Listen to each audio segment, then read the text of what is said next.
Jean-François Barry, un chroniqueur pas comme les autres. Salut Jean-François. Salut Mario. Alors, ça devait être une reprise du Super Bowl hier soir, ce Monday Night Football entre les Eagles et les Chiefs.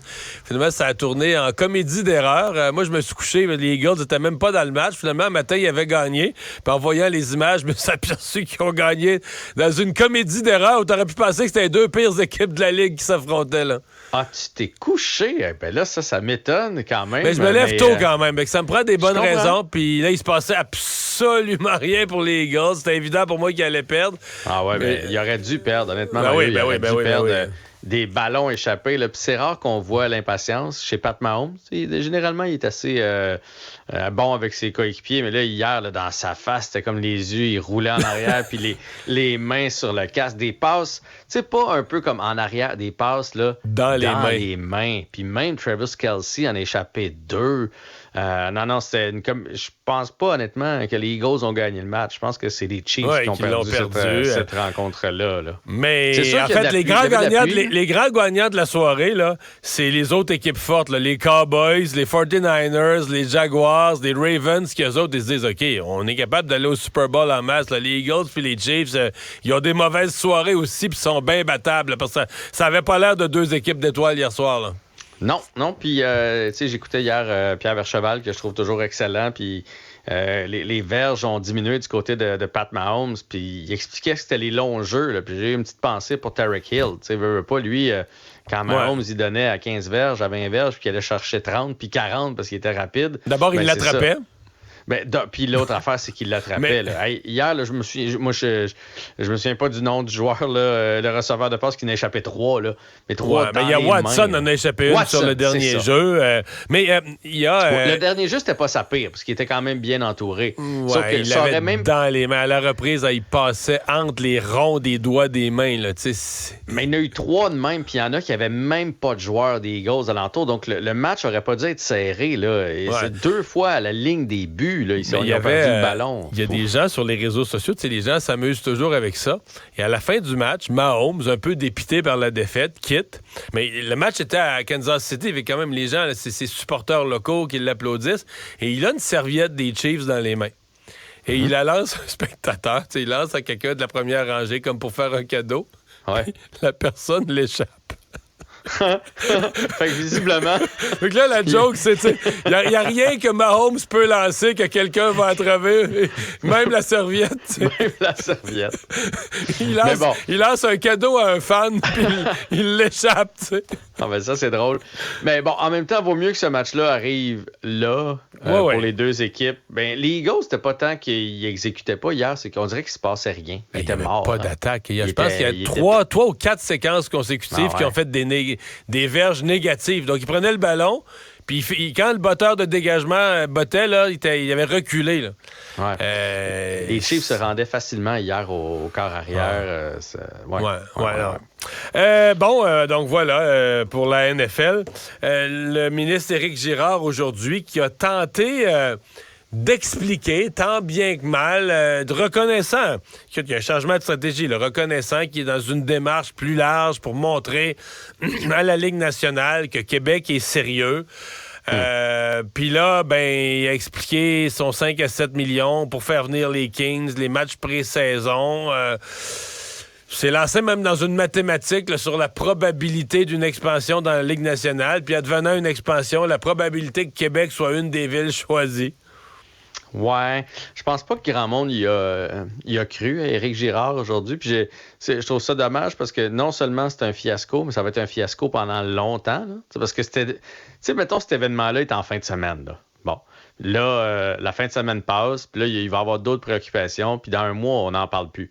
Là, c'est l'été prochain. Là.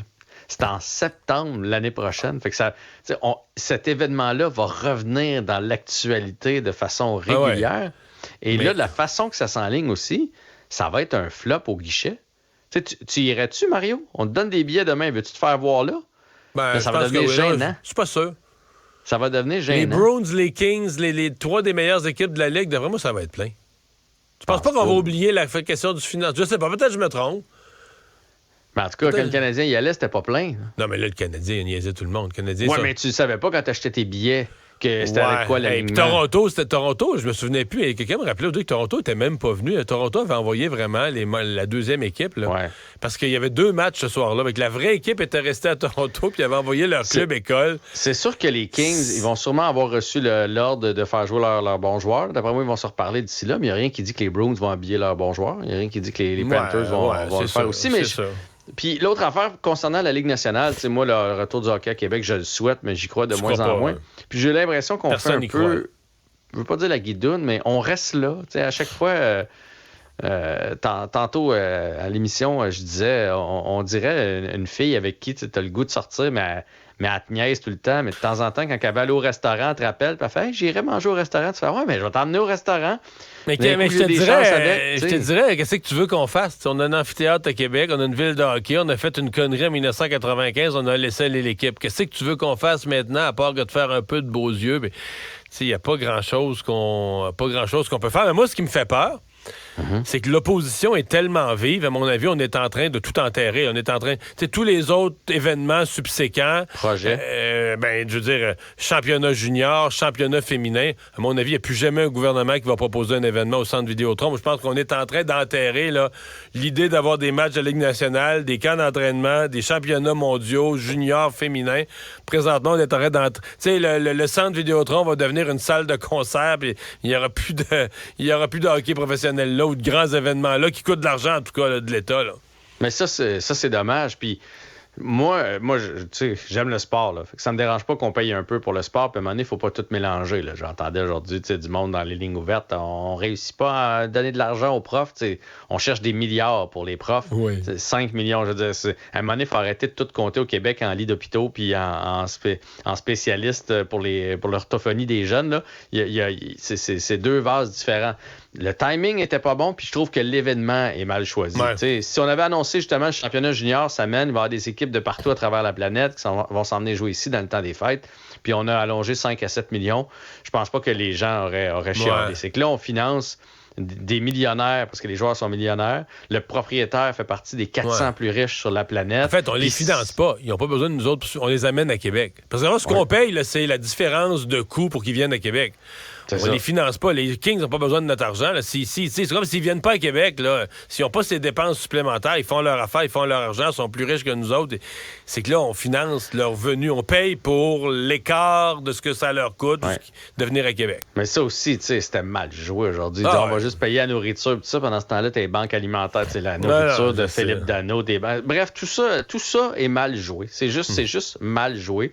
On a mal choisi notre projet. Parce que des matchs, à la limite, là, si c'est des matchs de saison, puis tu dis, ça va être Kings contre Oilers en pleine saison. Là, McDavid qui s'en vient contre les Kings. Puis là, ça va être diffusé un samedi soir sur tout le réseau canadien. C'est autre chose. D'après moi, il n'y aura même pas de télédiffuseur pour ces matchs-là. Non. On verra pas la ville d'en haut avec un drone puis le logo du centre Vidéotron puis tout ça. On verra rien. Là, fait que c'est assez moyen. T'as des nouvelles du Canadien et c'est toutes des mauvaises nouvelles. C'est une rafale de blessures. Ouais, Raphaël Harvey-Pinard, ça me fait rire parce qu'il était sur le bord d'un retour au jeu. Il est revenu finalement 6 à 8 semaines. Ça veut dire que c'est quelque chose de quand même majeur, quand même d'assez sérieux. On ne sait pas si c'est la première blessure qui s'est aggravée ou si c'est complètement autre chose, mais en tout cas, 6 à 8 semaines.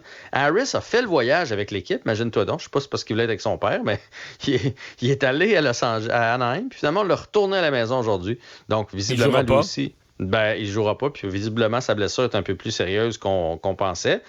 Chakai, au jour le jour, on sort rien là-dessus, mais il n'a pas fait le voyage. Puis, il ne jouera pas pour 10 jours. Là. Le voyage est encore plusieurs jours. Logiquement, c'est assez sérieux lui aussi. Fait que ça, c'est pas des bonnes nouvelles. On a rappelé Mathias Norlinder, puis on sait Struble aussi hier. Fait que le Canadien, mine de rien, j'ai regardé l'alignement. Hier, je te disais, il n'y a plus de raison parce qu'il n'y a pas tant de blessés. Mais là, quand tu penses à Struble, Lidstrom, Norlinder vont dans la formation, là, c'est un petit peu moins fort que c'était. Puis sinon, Gallagher, aujourd'hui, se retrouve sur le premier trio, Mario, avec Newhook et Suzuki. Vaut mieux en rire. On essaye des affaires. On commence à 5 contre 4 demain soir. La Coupe Davis, ça a été moins bien que pour le Canada que l'année passée? Oui, l'année passée, on avait gagné. Cette année, on vient de se faire éliminer en quart de finale. Malheureusement, Raonic avait gagné pour donner les devants 1-0 au Canada. Malheureusement, les autres ont perdu. Donc, 2-1 défaite contre la Finlande et sans effet du Canada pour ce tournoi-là. On n'a pas pu... Les champions en titre n'ont pas pu défendre leur titre. Pas longtemps, en tout cas. Non, pas longtemps. Hey, merci Jean-François. Salut. Bye-bye, à demain. Vous écoutez Mario Dumont. Écoutez au moment qui vous convient en vous rendant sur l'application Cube ou sur le site cube.ca.